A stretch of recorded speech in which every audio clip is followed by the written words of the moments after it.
You wake up and start acting. Before your eyes even adjust to the light, a silent switch flips inside you. Your face tightens into a roll. Your voice recalibrates to fit the day's stage, and without even realizing it, you begin to perform. Not for the theater, not for art, but for survival. For the audience of the world, coworkers, friends, strangers, even algorithms that reward your performance with hearts and views. You perform competence. You perform confidence. You perform kindness. And somewhere in the middle of all this pretending, something vital begins to fade. Here's the promise. This film isn't about rejecting society or escaping the world. It's about remembering how to live real, to feel what's actually happening behind the mask, to stop performing long enough to meet your own eyes again. We live in an age that rewards masks, online, in the workplace, even in intimate relationships. Performance has become currency. We post not to share, but to signal. We smile not to connect, but to maintain the illusion of composure. And yet, every night, when the noise dies down, we can feel it. That quiet hollowness beneath all the practiced gestures. Philosophers have long warned about this. Soren Kierkegaard called it the despair of the self that does not want to be itself. He saw the performer centuries before the internet, the person who hides behind labels, professions, personas, because being themselves feels unbearable. And now, that despair has become digital. You can curate an identity with surgical precision, but the more perfect it becomes, the further it drifts from truth.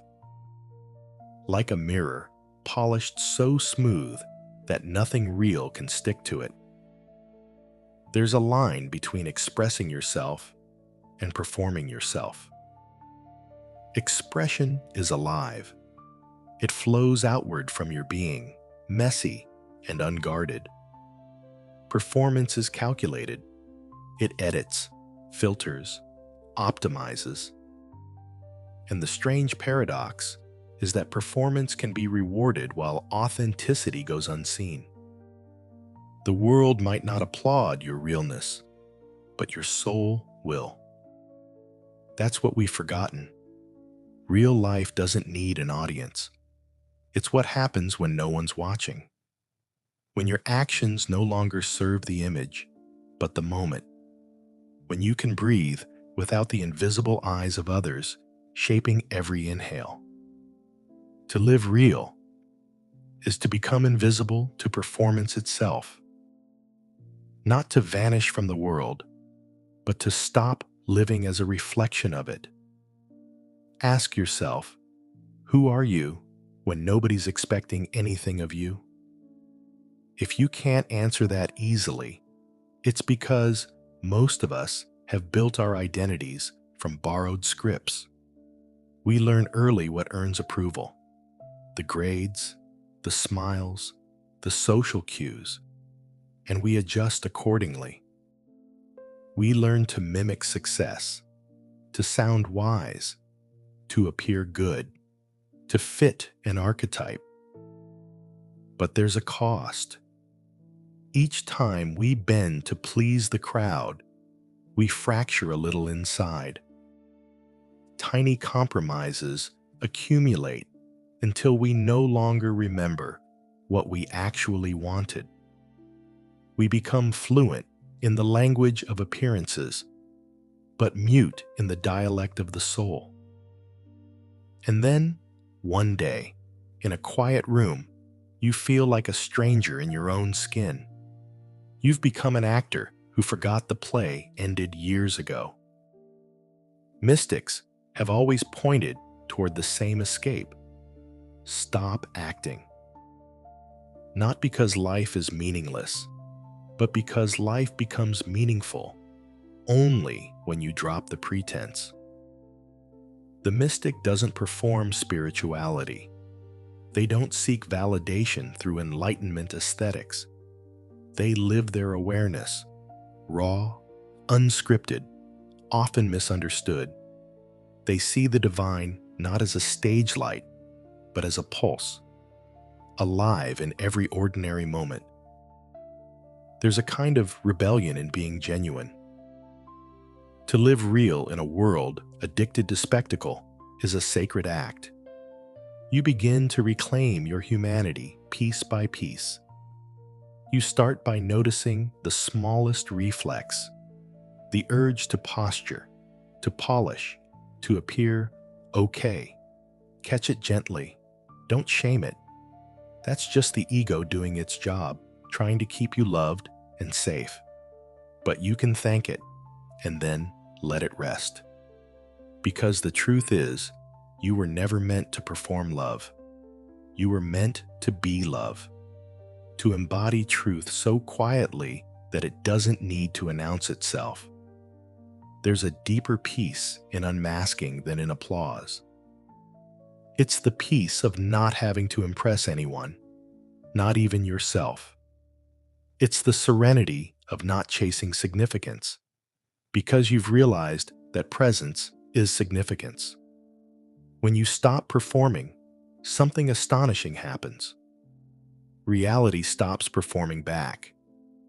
People respond differently. Conversations soften. You begin to see that most others are just as tired of pretending, of keeping up, of looking like they've figured it out.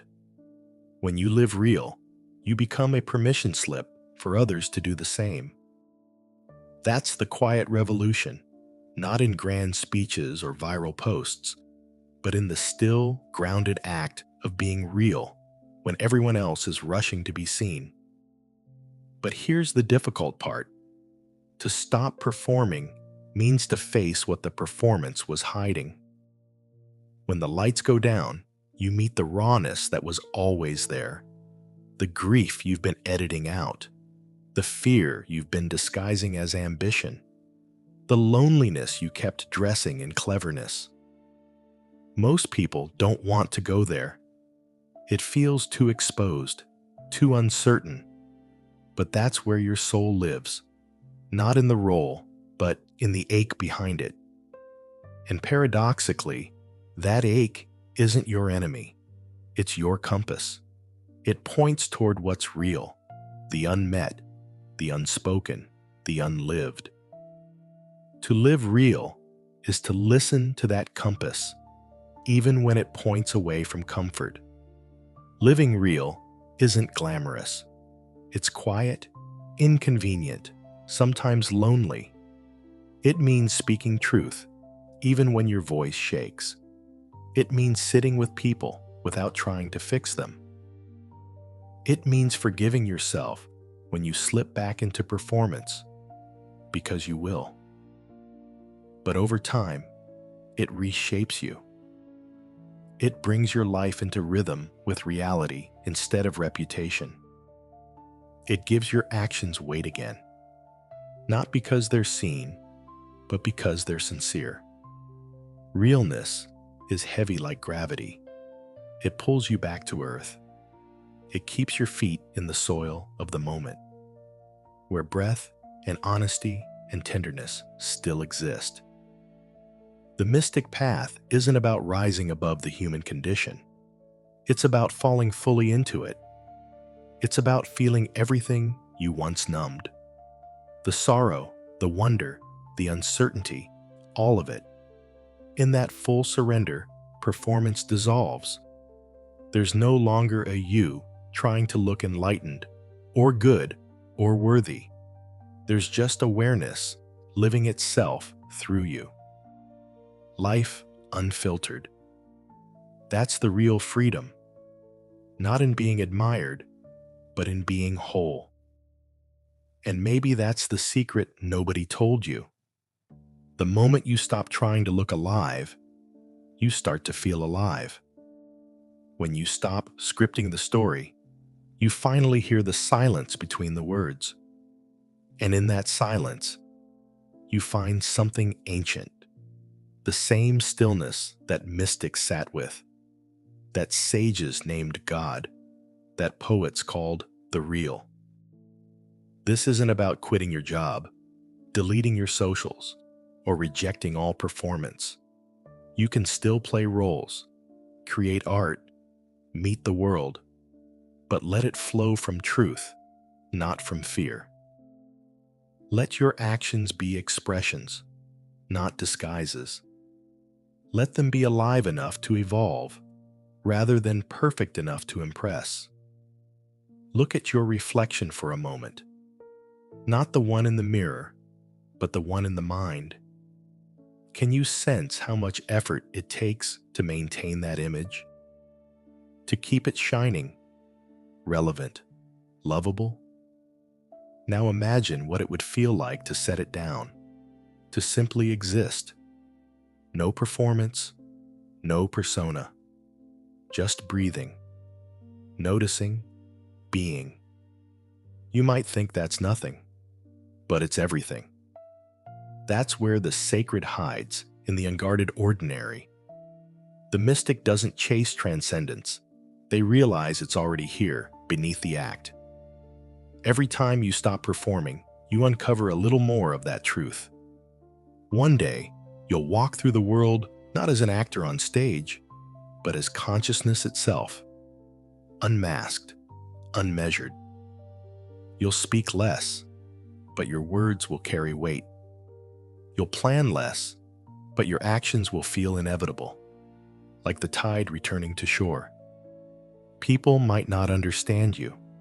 They might even think you've become distant or strange, but that's okay. You're not here to be understood. You're here to be real. And in that realness, life begins again. So pause, right now, wherever you are. Notice how the air moves against your skin. Notice the small, honest pulse beneath your chest. That's reality reminding you that you're already enough without the performance. Let that truth spread through you quietly. Let it untangle the roles, the reflexes, the practiced smiles. And then, simply live. Not for applause, not for approval, just for the sacred pulse of being itself. Because that's what you are. Not the mask, not the performance, just life. Unedited, unfiltered, and finally, real.